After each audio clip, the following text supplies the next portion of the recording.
In the Animation and Graphics chapter, you'll learn how to use these capabilities to add interest to your apps. In this lesson, I'll give you an overview of animation and graphics capabilities.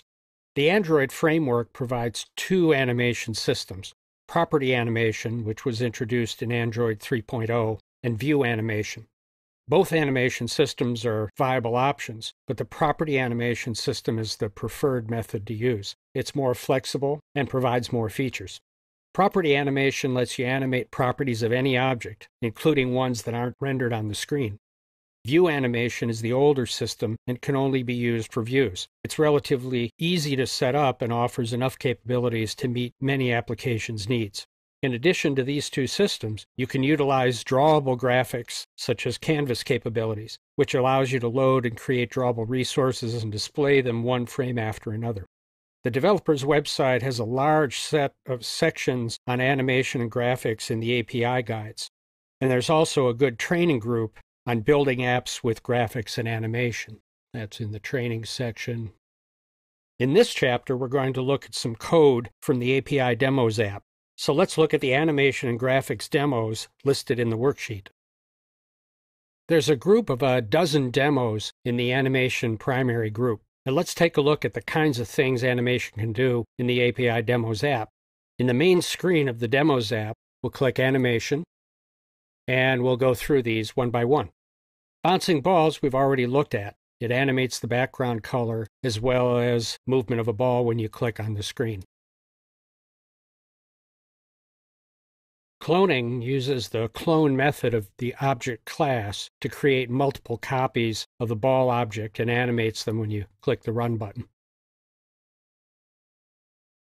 Custom Evaluator uses the Canvas capability to draw the animation when you click the Play button. Default Layout Animation changes the layout by adding buttons when you click the Add button.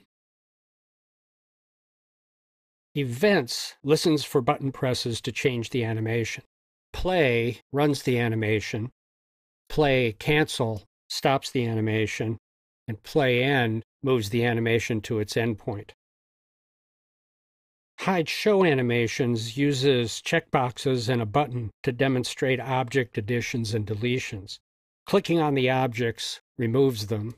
Clicking Show Buttons makes them reappear. Clicking Custom Animations adds a flip to the button removal. If I click Show Buttons, the buttons reappear.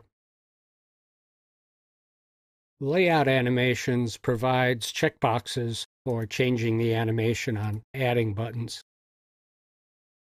As I change the checkboxes, you can see the animation change.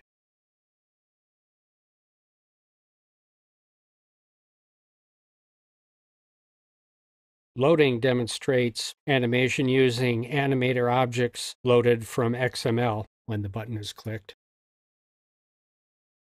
Multiple Properties demonstrates animating multiple properties of the object.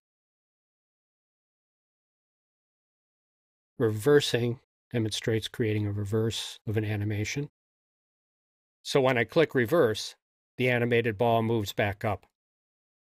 Seeking gives you the ability to use a slider to control the animation. And finally, Flip View flips the list from English to French when we click the Flip button. Now let's look at the graphics demos in the worksheet.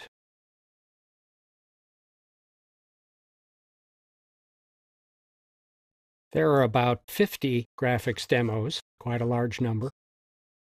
And this includes a sizable secondary group of OpenGLES demos, which is a graphics capability designed for embedded systems such as those on mobile devices. Let's go through a sampling of the graphics demos in the emulator to give you an idea of what these capabilities can do. From the main demo screen, click on Graphics, and let's look at the Arcs demo, which creates simple shapes in real time.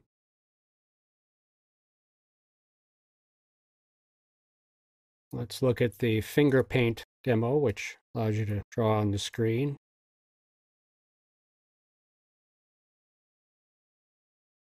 In the OpenGLES group, let's try the cube, which is a demo of a moving Rubik's Cube.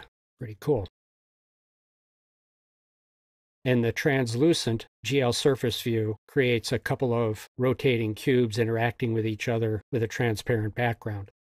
And that's just a small sample of graphics capabilities, and I encourage you to look at the graphics demos on your own to get a fuller idea of what they can do. And that's our lesson on an overview of animation and graphics. Now let's move on to the next lesson to look at some of the code for creating these images.